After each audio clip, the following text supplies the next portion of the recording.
เอากุลพระแก้วเจ้าดังสามประการอันมีพระพุทธพระธรรมพระสงฆ์กุลพ่อกุลแม่กุลครูบาอาจารย์กุลศีลธรรมกรรมฐานจงมาปกห่มรักษาครูบาอาจารย์พระเจ้าพระสงฆ์ทุกรูปปกห่มรักษาบ่ออกไม่ออกศรัทธาท่านสาธุชนคนดีผู้สนใจใฝ่ในธรรมทุกท่านขอถวายความเคารพแสดงความนับถือพระมหาเถระพระเถรานุเถระเจ้าคณะพระสังฆาธิการครูบาอาจารย์เจ้าที่เปิดวิทยุฟังอยู่ที่วัดที่ว่าเวลานี้บ่ว่าจะเป็นหลวงป่อหลวงลุงตุลุงตุปีตุน้องเปื้อนสหธรรมพระภิกษุสงฆ์ทั้งหลายครูบาอาจารย์ที่มี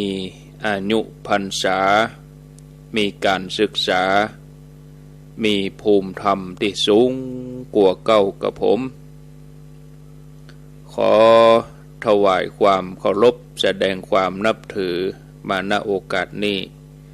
จุตนจุองค์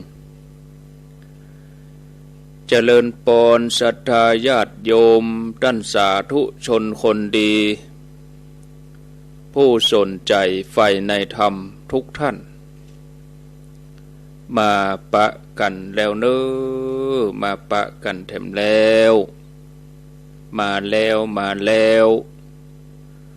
มาปะกันในรายการสารธรรมยามแลงรายการสารธรรมยามแลงประจำวันจันทร์ที่26เดือนกรกฎาคมพุทธศักราช2564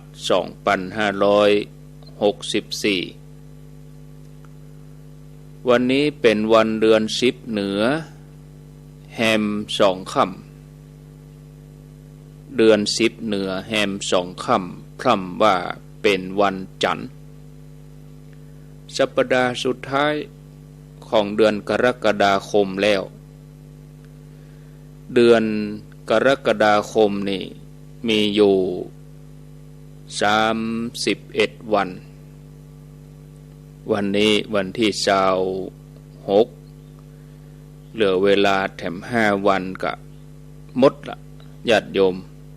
เดือนกรกฎาคมเดือนกรกฎาคมนี่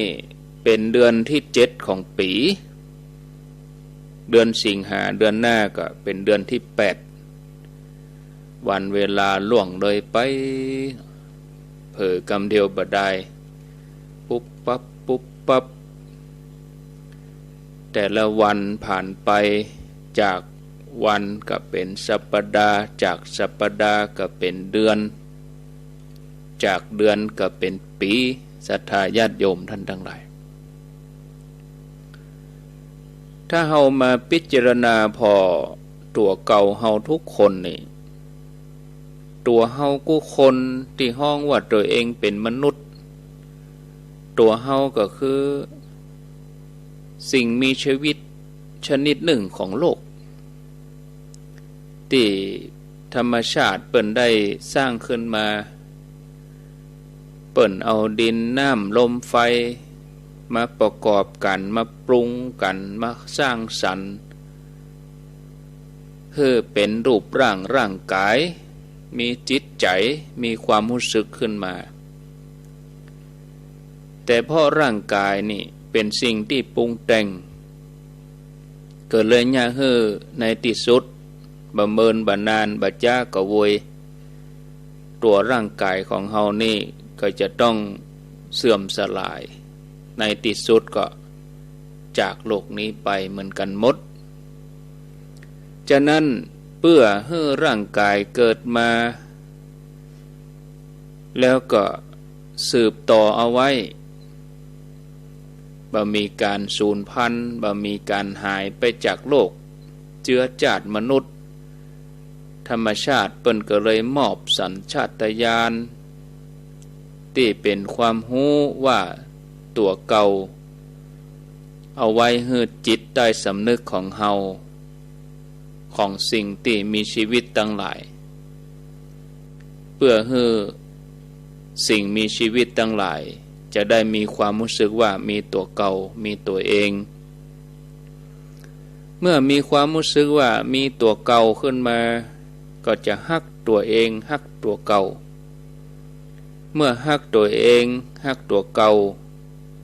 ตัวมนุษย์เฮาหรือว่าสิ่งมีชีวิตทุกชนิดก็จะพยายามที่จะดิ้นรนเอาตัวรอดในการที่จะ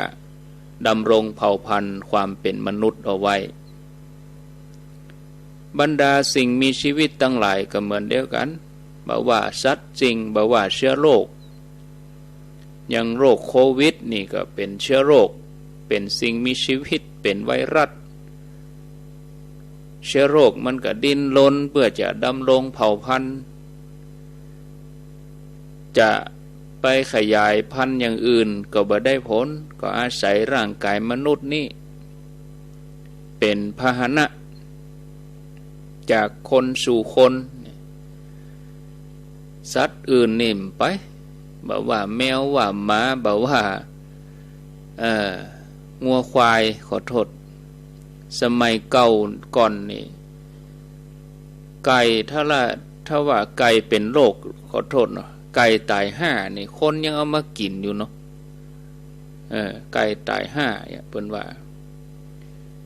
ประเด็นนี้มนุษย์เฮานี่เป็นโรคโอ้ง่ายๆนี่เป็นโรค5ขินเมืองเนาะศรัทธาญาติโยมทั้งหลายโดยภาวะโรคภัยไข้เจ็บโดยภาวะเศรษฐกิจโดยอย่างหลายๆอย่างทำให้มนุษย์เขาก็จะต้องดิ้นรนเพื่อจะเอาชีวิตตัวเองให้อยู่รอดนะ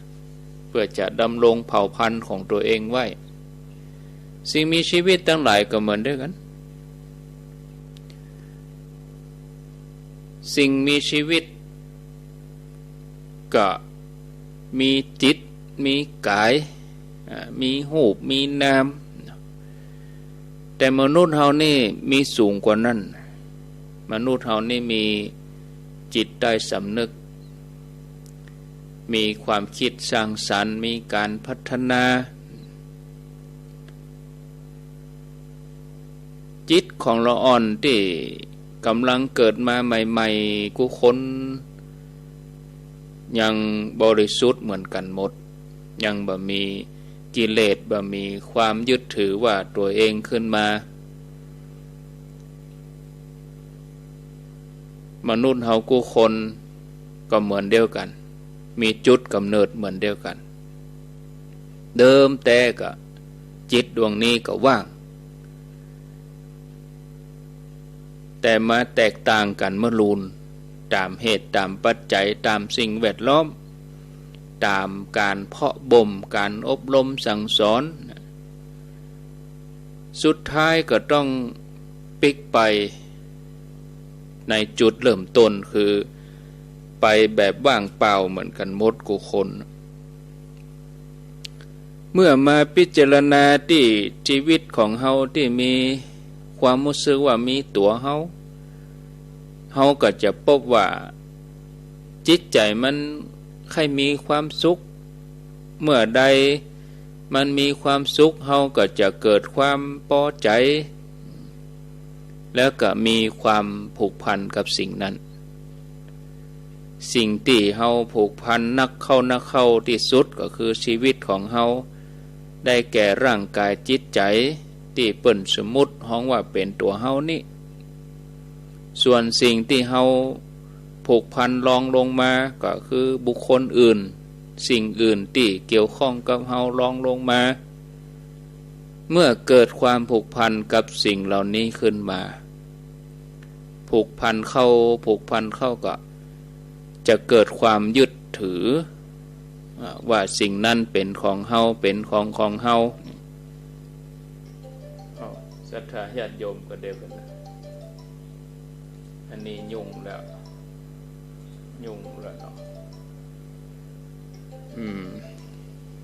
มีการโทรเข้ามาดังไลน์อาตมาบ่แน่ใจแต่เน้อศรัทธาญาติโยมระบบไลน์นี่จะใจการโทรอย่างใดเดียวกันเน้อศรัทธาญาติโยมบางทีเปิ้นอยู่ไกลเนาะเปิ้นบ่ฮู้ก็โทรศัพท์มาเปิ้นก็บ่ฮู้ว่าจัดรายการอยู่อีกก็มีสักเตือก่อนเนาะขออนุญาตเรียบร้อยเนาะแก้ไขพอดีใจการลองทดลองวันนี้ทดลองมันออกอากาศลวดเอาออกดังระบบออนไลน์ตัวเองเดี๋ยวจะมีรายการต่อไปแถมเมื่อเริ่มต้นจากจุดเดียวกันสุดท้ายก็ไปจุดเดียวกันว่างเปล่าเหมือนกันหมดเมื่อมาพิจารณาที่ชีวิตของเฮานี่นะศรัทธาญาติโยมอย่างที่บอกไว้ตะกี้ชีวิตของเฮาถ้าว่าพอใจก็มีความสุขบ่พอใจก็มีความทุกข์นี่เนาะเมื่อเกิดความพอใจขึ้นมาแล้วก็ยึดว่าสิ่งนั้นเป็นของเฮาเป็นของเฮาเป็นของเฮาสิ่งที่เป็นตัวเฮาของเฮาทั้งหลายที่เฮายึดเอาไว้เนี่ยมันบ่ใช่ตัวเฮาแท้ฉะนั้นมันเปลี่ยนไปหรอ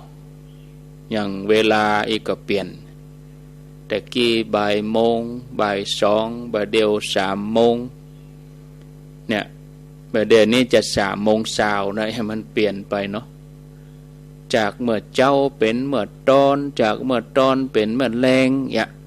มันเปลี่ยนแปลงไปอยู่ตลอดเวลาสุดท้ายบัดจ้าก็โวยนะสิ่งที่เฮายึดเอาไว้ก็จะต้องแตกสลายไปอย่างแน่นอนแม้กระทั่งสังขารร่างกายของเฮานี่ก็เหมือนเดียวกัน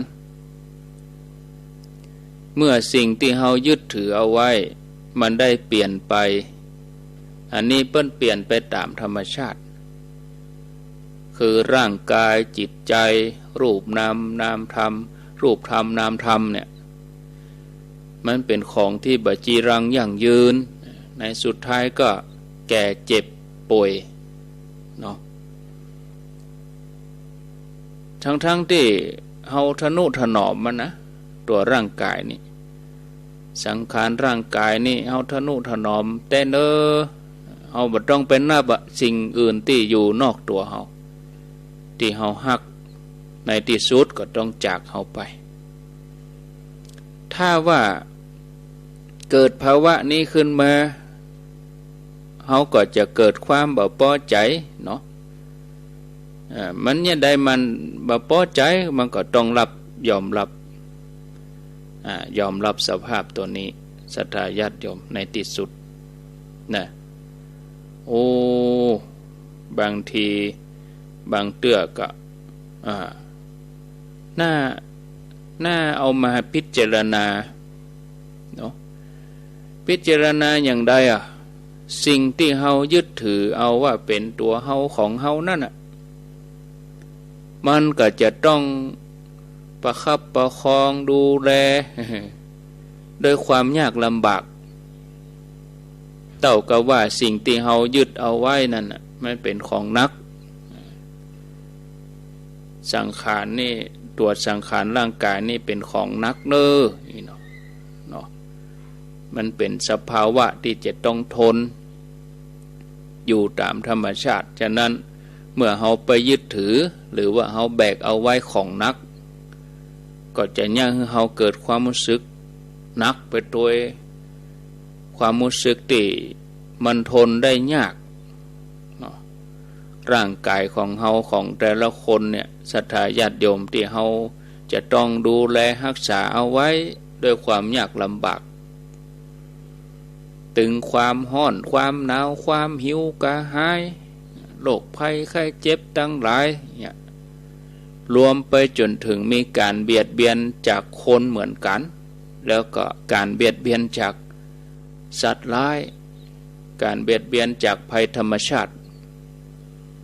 ที่มาเนี่ยให้ร่างกายของเขาจะต้องเจ็บปวดต้องทรมานอยู่ตลอดเวลา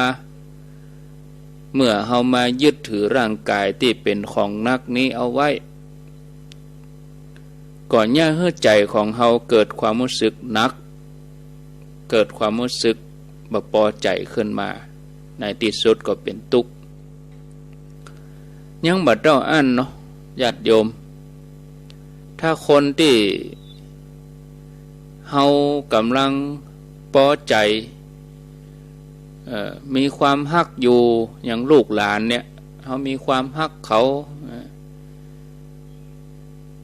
ไปมีนิสัยที่บ่ดีพอแล้วบ่น่าดูบ่น่าพอเป็นคนหยาบคายเพ้อเจ้อเนาะมีความดื้อรั้นว่าอยากสอนอยากเกียจคร้านการทำงานเอาแต่ใจชอบเที่ยวเตร่เล่นการพนันติดยาเสพติดเนาะบ่ชอบเรียนหนังสือบ่ชอบทำงานอีนะเรื่องราวเหล่านี้เกิดขึ้นมาในใจเฮาก็จะเนี่ยเฮาเกิดความเครียดความบ่พอใจเกิดความนักใจเกิดความวิตกกังวลใจเกิดความห่วงใยแล้วก็เป็นความทุกข์ขึ้นมาแล้วก็ยิ่งคนที่เฮาฮักไปทำอะไรอย่างที่ผิดกฎหมายหรือว่าไปทำอะไรอย่างบ่ดีโดนเปิ้นยับไปถูกลงโทษก็อะไรอย่างต่างๆมีเรื่องมีราวขึ้นมาก็เนี่ยเฮาเกิดความเครียดเป็นทุกข์ขึ้นมาแต่ถ้าเฮามีสติแห่น้อยถ้าเฮามีสติเฮาก็จะถอยปิกมาเฮาจะเข้าใจแล้วเฮาจะหันแจ้งในชีวิตว่าสิ่งที่เฮากำลังยึดถือว่าเป็นตัวเฮาของเฮานั้นมันบ่ได้เป็นตัวตนที่แท้จริงมันเป็นการสมมติขึ้นมาบวกกับเฮาก็ได้ฝึกมานักแล้วผ่านมานักแล้วเฮาก็จะมีสติควบคุมระลึกได้โดยสมาธิแล้วก็จะย่าให้จิตของเฮาเกิดความเข้าใจพอหันความบ่เที่ยงของสิ่งทั้งหลายทั้งหมดว่าเป็นของที่บ่ยืนยงมั่นคงถาวรมีสภาวะที่เปลี่ยนแปลงไปตลอดเวลาเมื่อจิตเกิดสภาวะนี้ขึ้นมาจิตดวงนั้นก็จะคลายความพอใจความบ่พอใจที่ยึดเอาไว้นะเมื่อจิตคลายความพอใจบ่พอใจที่ยึดเอาไว้ก็จะเนี่ยให้จิตเฮานี้เกิดความรู้สึกปล่อยวางจากความยึดมั่นถือมั่นสิ่งทั้งหลายว่าเป็นตัวเฮาเป็นของเฮาปล่อยวางลงทันที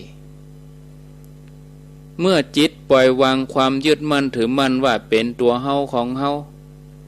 จิตดวงนั้นเปิ้นก็จะปิกมาเริ่มตัดติจิตตัวเดิมคือเดิมที่ธรรมชาติเปิ้นฮือเฮาอย่างที่อู้ไว้เบื้องต้นเหมือนละอ่อนเกิดใหม่นะจิตเดิมธรรมชาติเหมือนที่เกิดมาใหม่ๆก็มีความสงบเย็นสดชื่นปลอดโปร่งแจ่มใสเบาสบายนะ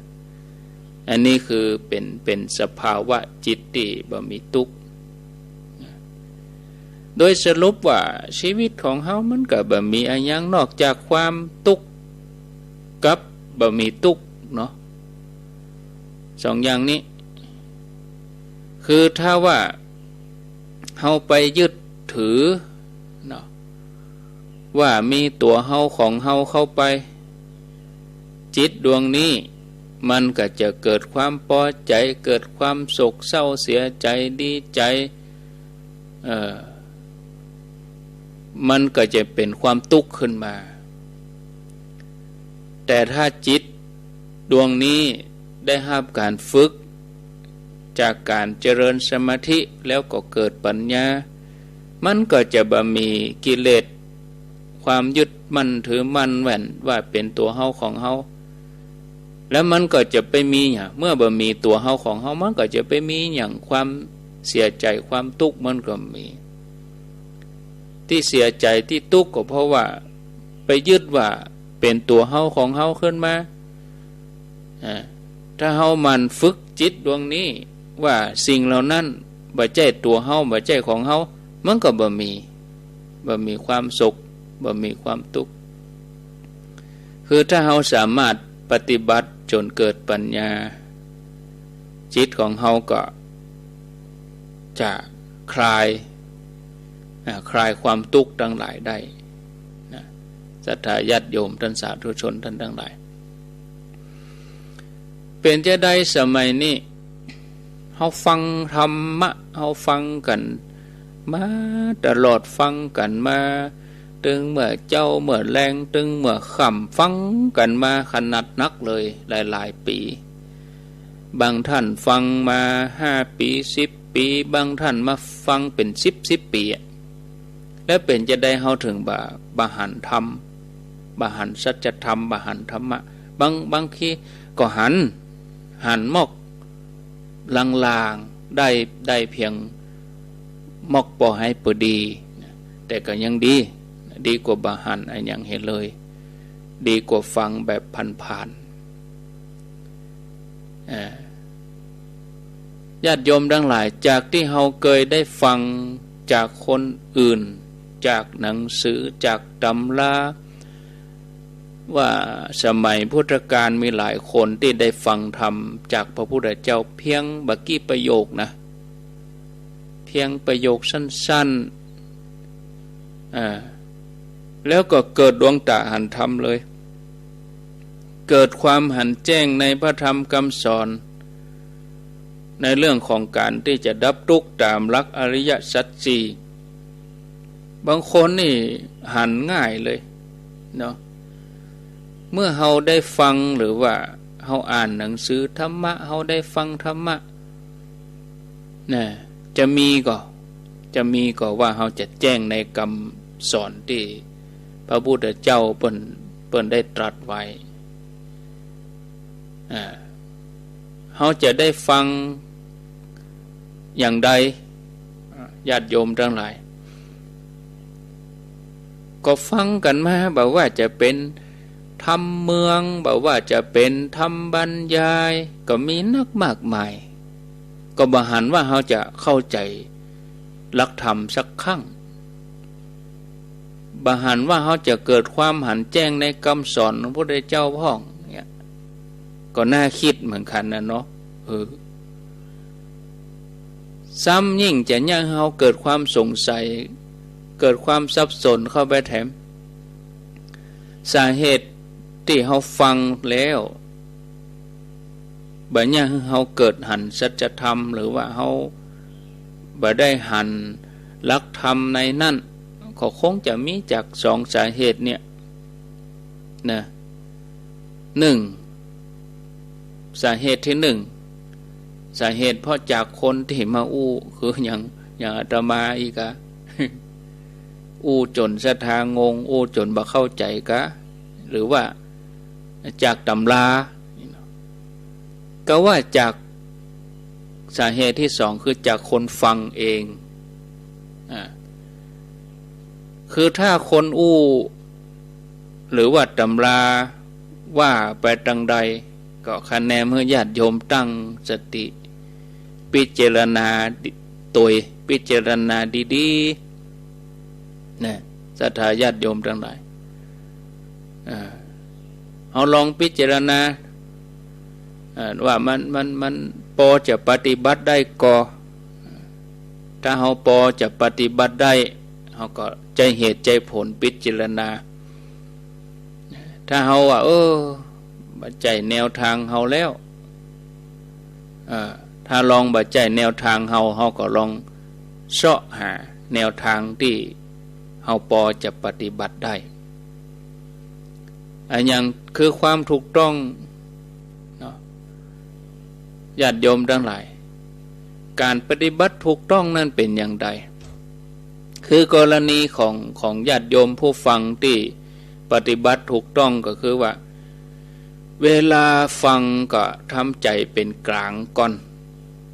นะจะไปฟังตั้งป้อมเถื่อคือบ่เมียคติใดๆคือบ่ยึดติดในความเชื่อใดๆเถื่อนี่นะแล้วก็ตั้งใจฟังอย่างมีสมาธิแล้วก็เอาสิ่งที่ฟังมานั้นมาพิจารณาด้วยเหตุด้วยผลจนเกิดความเข้าใจแจ่มแจ้งว่าที่แท้จริงมันเป็นอย่างไรแล้วก็ปล่อยวางความยึดถือว่าร่างกายจิตใจนี้เป็นตัวเฮาของเฮาลงไปก่อนนะจนความทุกข์ของใจนั่นได้ระงับดับไปแล้วจิตก็จะสงบเย็นปลอดโปร่งสดชื่นเบาสบายนะถึงมันจะได้ชั่วครู่ชั่วยามมอกพอให้พอดีก็ยังดีหรอกเนาะก็ยังดีศรัทธาญาติโยมท่านสาธุชนทั้งหลายนะดีกว่าบ่มีเลยดีกว่าบ่ได้ปฏิบัติอย่างนี้เลยท่านผู้ฟังญาติโยมเนาะในสมัยพุทธกาลอย่าเล่าให้ญาติโยมเขาฟังน้อย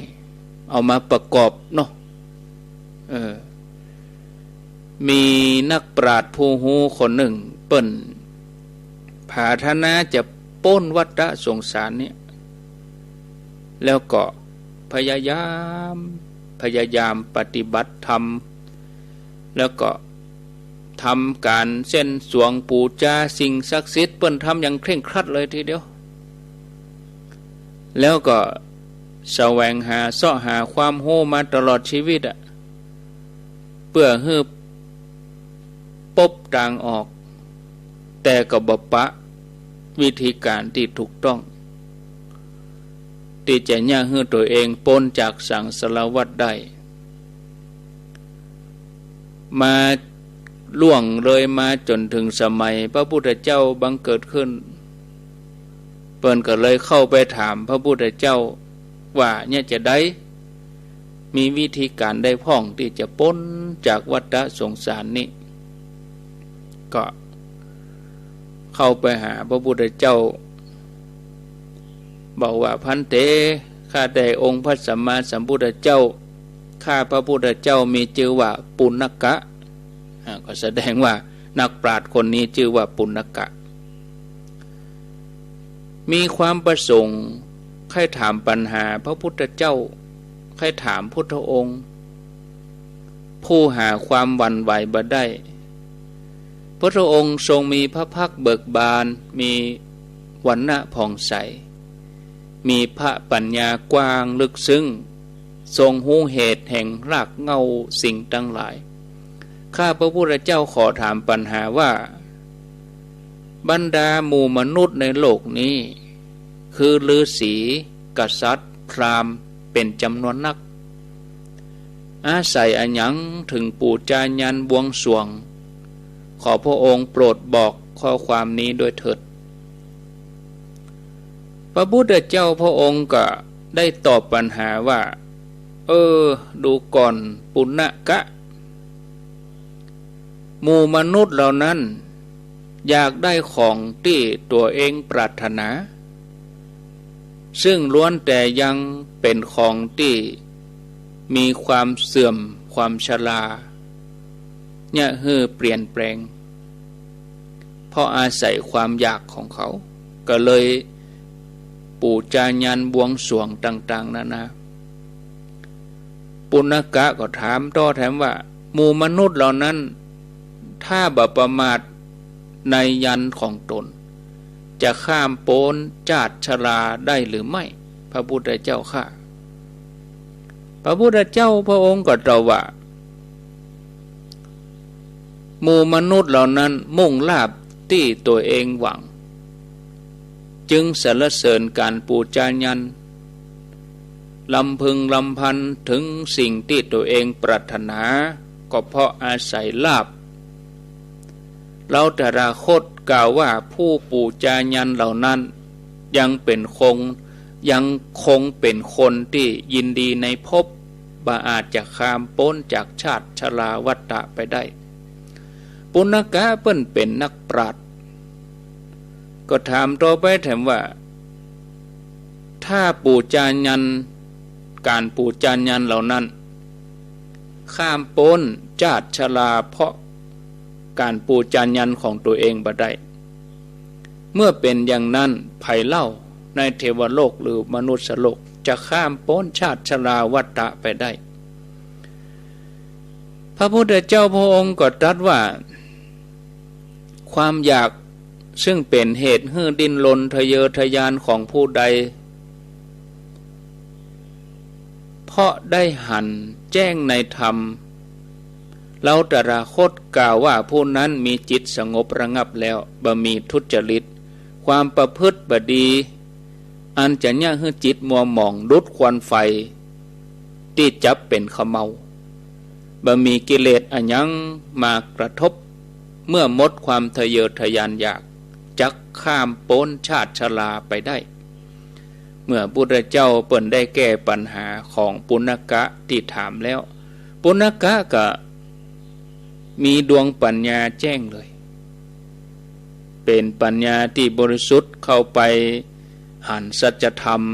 ที่พระองค์ได้ตรัสอย่างแจ่มแจ้งมีธรรมจักษุบังเกิดขึ้นเป่งแจ้งเลยจนหูหันความจริงในสรรพสิ่งต่างหลายเป็นไปตามความเป็นจริงกิเลสอาสวะถูกขจัดไปหมดไปสิ้นเชื้อเบื่อเหลือเศษเป็นอรหันต์ตอนนั้นเลยเนี่ยท่านผู้ฟังเมื่อปุณกะได้บรรลุเป็นอรหันต์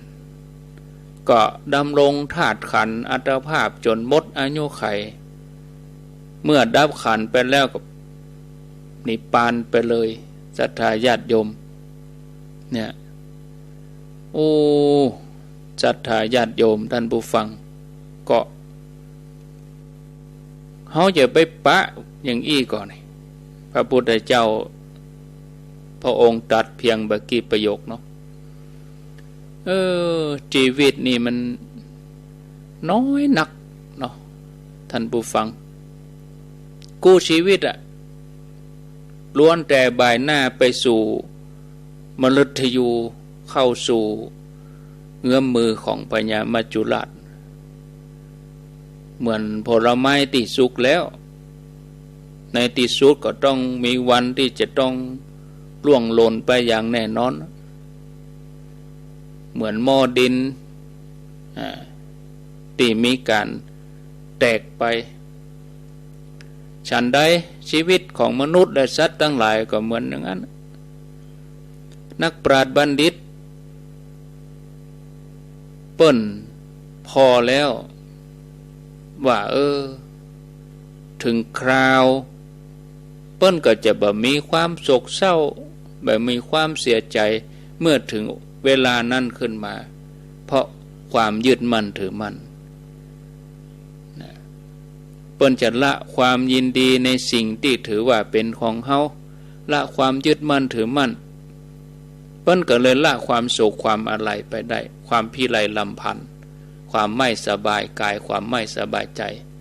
ความคับแค้นใจก็เป็นทุกข์เนี่ยเฮาท่านทั้งหลายถือว่าโชคดีที่ได้อัตภาพความเป็นมนุษย์ได้มีโอกาสดีที่เฮาจะได้สร้างบารมีเฮาก็เห่งกันเห่งสร้างความดีเห่งสร้างบารมีกันให้เต็มที่ เอาบุญกุศลไว้นักๆนะ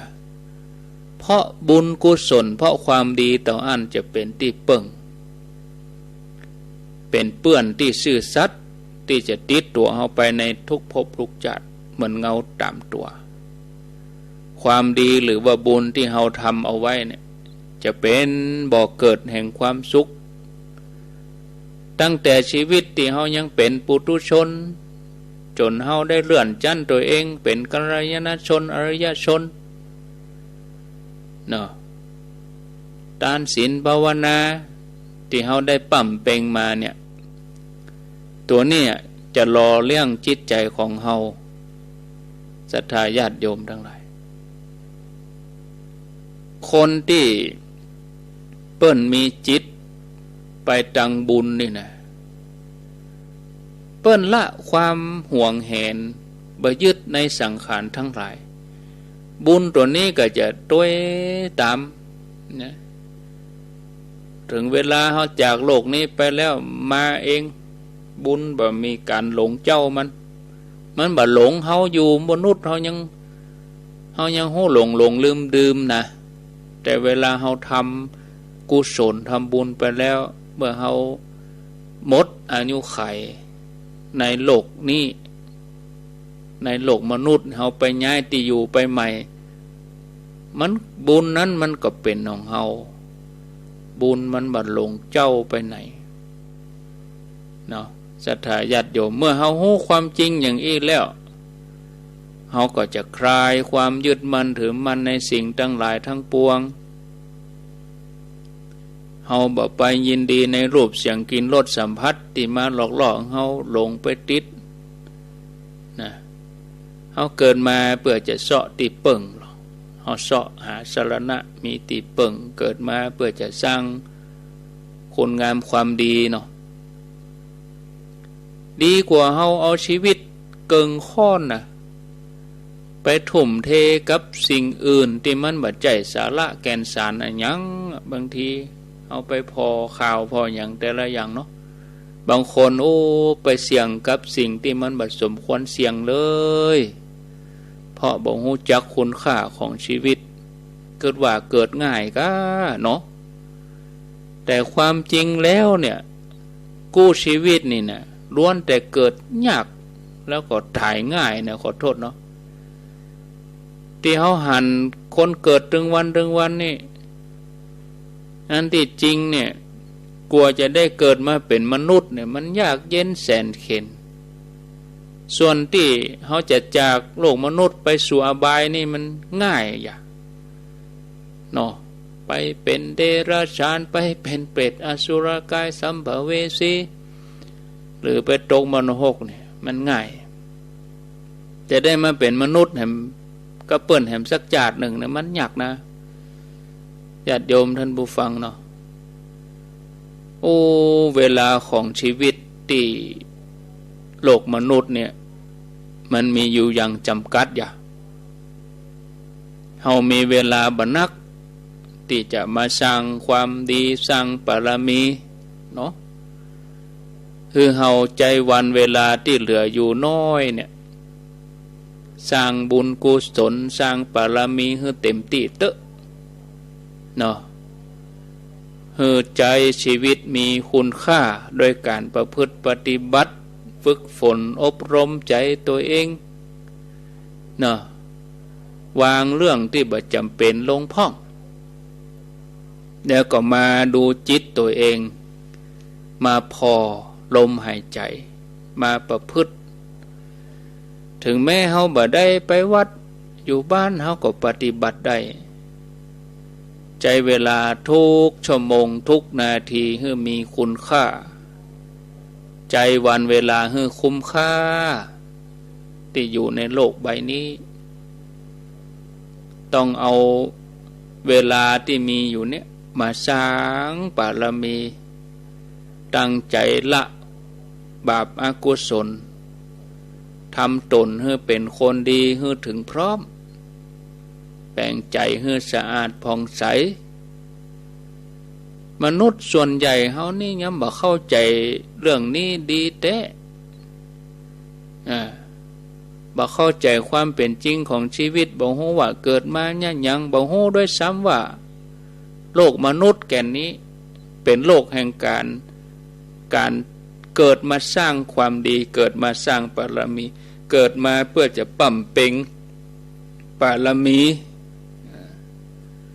ความจริงของชีวิตมันเป็นอย่างอีกเนาะญาติโยมท่านผู้ฟังท่านสาธุชนท่านทั้งหลายเขาจะหันว่ากลัวที่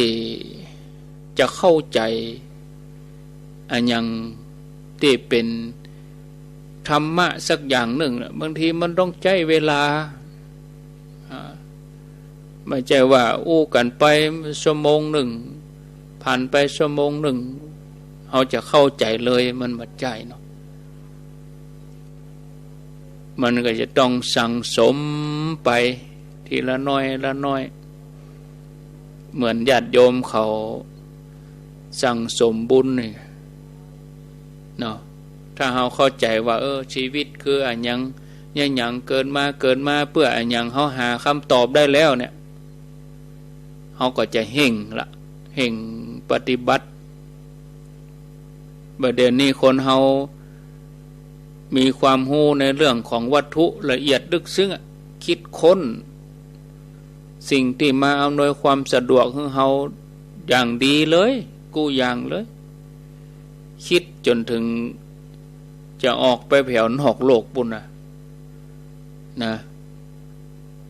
แหมบัดเจ้าแต่นั่นมนุษย์เขาก็ยัง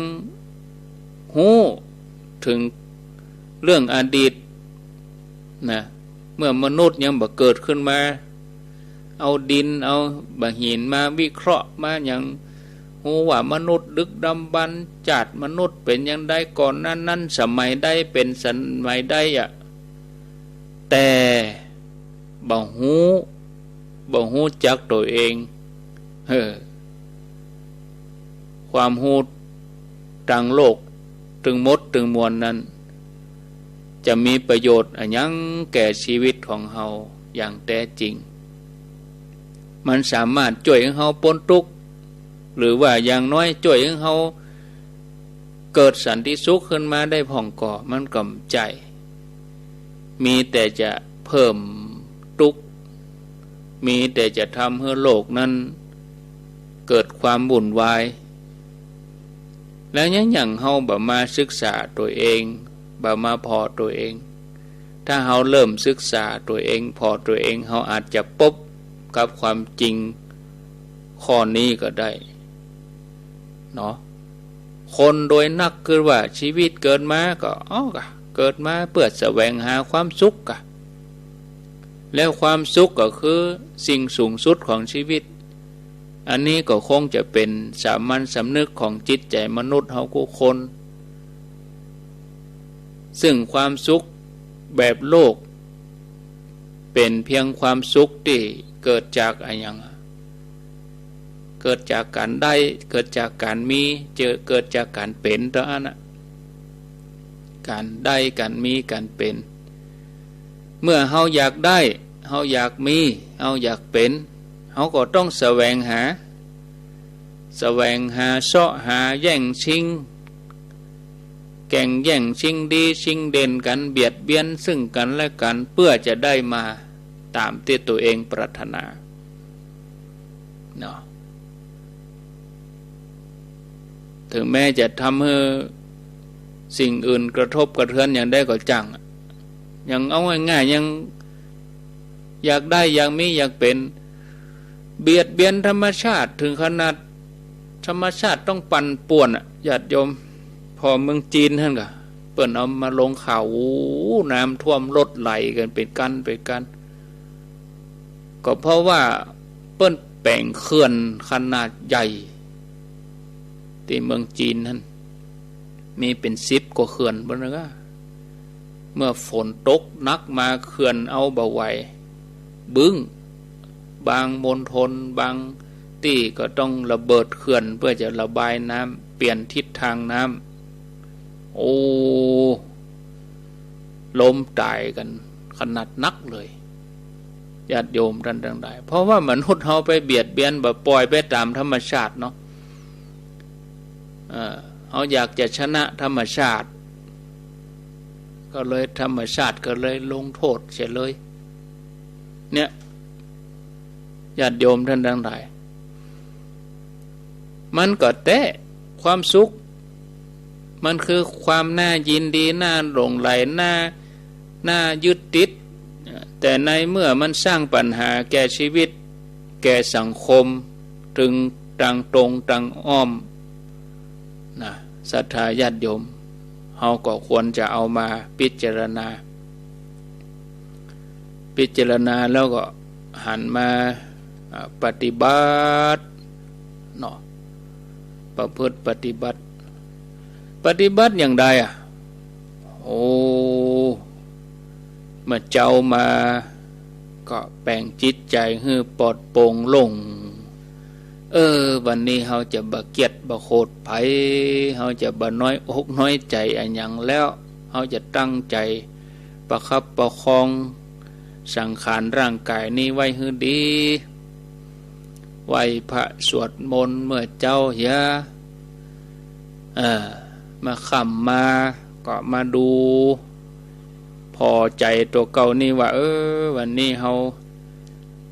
ให้อภัยไผ่พ่องเฮาจ้างมันเตอะเฮาให้อภัยเฮาบ่เกียดบ่โคตรไผแปลงใจให้ดีอันนี้คือปฏิบัติเนี่ยให้มันเป็นอย่างนี้ไปถึงวันถ้าทำได้อย่างนี้ก็พื้นฐานละจิตใจเฮาดีละเนาะโอ้ไปก็หมดเวลาแล้ววะญาติโยม3:54 นาทีก็วันนี้จะเป็นการปรับแผนรายการใหม่ในห่วงพรรษาเนาะญาติโยมเริ่มวันนี้วันจันทร์ก็อาตมาก็จะเข้ารายการก่อนทุกวันจันทร์1 ชั่วโมงนะแล้วก็ต่อจากนี้4 โมงถึง5 โมงก็เป็นพระครูประหลัดณัฐพงศ์ทิตวุฒิศิริวัดดอนจันทร์วันพุธบ่าย 3 ถึง 4 โมงพระครูประหลัดกิตติพงศ์กิติโสภโนผู้ช่วยเจ้าวาดวัดสันขยอมสันทราย4 โมงถึง 5 โมงท่านพระครูวรธรรมนาถวัดหนองเหียงดอยหล่อวันพุธบ่าย 3 ถึง 4 โมงพระครูสังวรศิลาภิลักษ์วัดไสมูลแม่กะสันปะตอง4 โมงถึง 5 โมงวันพุธนะท่านพระครูสถาพรพัฒนรังสีวัดใหม่พัฒนายังครามวันพฤหัสบดี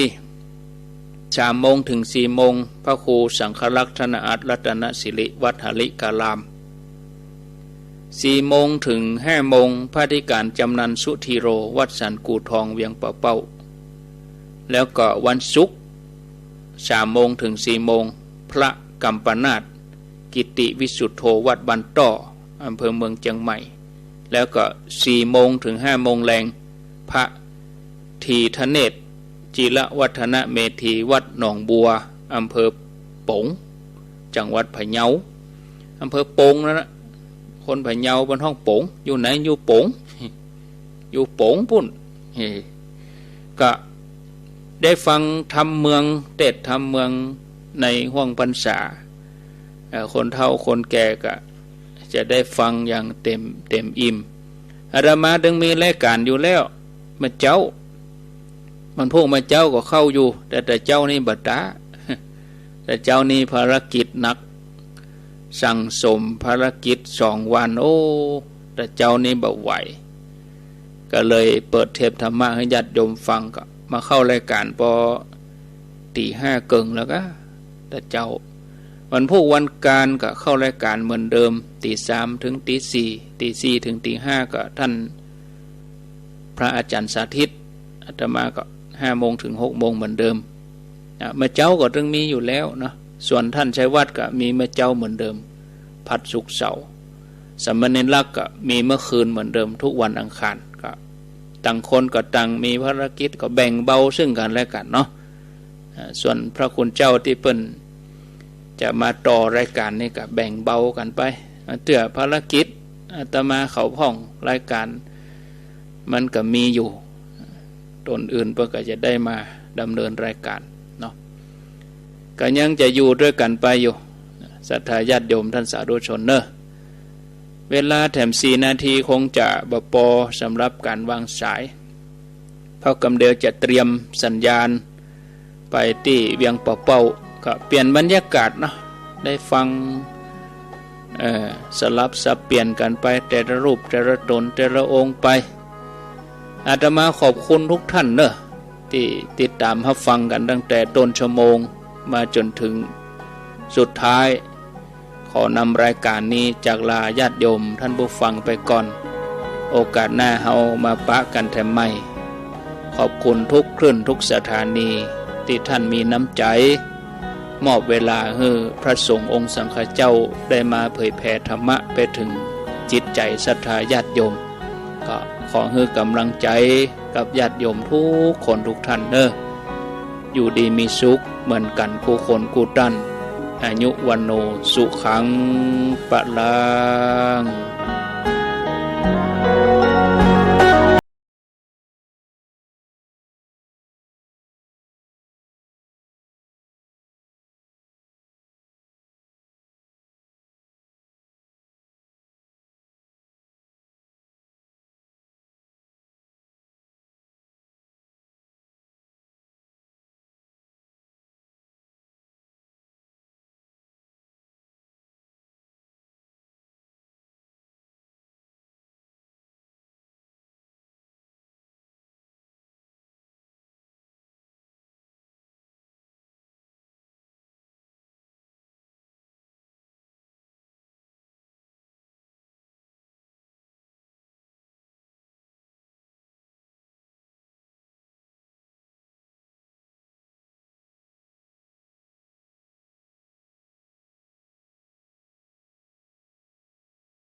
สวัสดิมงคลสารูปิมปาเป็นมิงพระสิ่งสองพระสิ่งสามแลพุทธสถานพาสร้างสมงามสอนวัดอ้างตำนานกำพร้าบัว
สองพระสิ่งสามช่างงา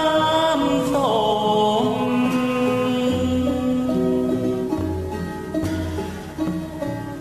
พระเจ้าตันใจได้พรอุดมสวัสดีมงคลเลิศฟ้าบินป่า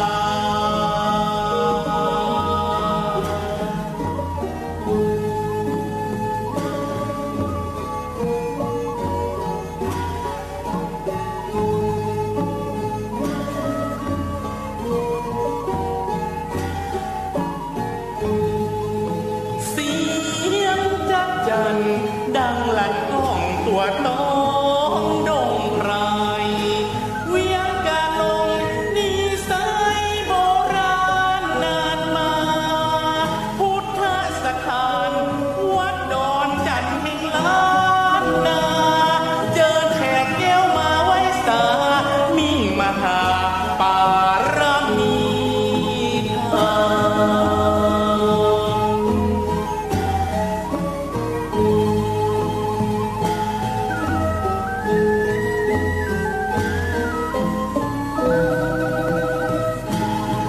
มสืบสานวัฒนธรรมล้านนางามล้ำวัดดอนจันทร์น้อมนำเผยแผ่พระพุทธศาสนา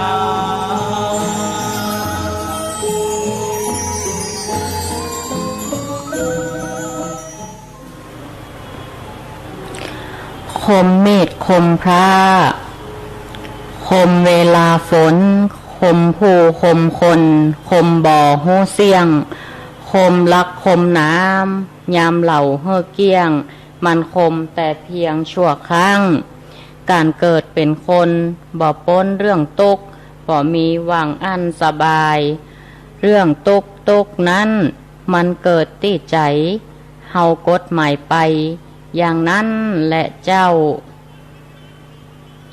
องค์พระสัมมาสัมพุทธเจ้าท่านเทศนาเทศไว้ขอยอหัตถาวันทากราบน้อมต่างดวงดอกซ่อมมัดทุบบุปผาตัวข้าม่อนน้อยกราบไหวทุนสาไตรรัตนาสามดวงเก้าเงาไหวเจ้าสังฆะครูบาอาจารย์ตนกองวัดงามสั่งสอนม่อนค่าสั่งสอนม่อนค่าขอนอบน้อมในคุณพระรัตนตรัยอันมีคุณพระพุทธคุณพระธรรมคุณพระสงฆ์คุณรัตนะแก้วเจ้าตั้งสามประการอันเป็นสรณะเป็นที่เพิ่งแก่พุทธศาสนิกชนพุทธบริษัททั้งหลายขอยอมือ10 นิ้วถวายความเคารพมายังครูบาอาจารย์พระเถรานุเถระครูบาสังฆะพระสังฆาธิการพระสงฆ์ทุกรูปทุกตนธรรมะสวัสดีเพื่อนสหธรรมิกทุกท่านขอเจริญพรมายังศรัทธาญาติโยมพุทธศาสนิกชนป้าอุ้ยแม่อุ้ยลุงป้าน้าอาศรัทธาทุกคนทุกท่าน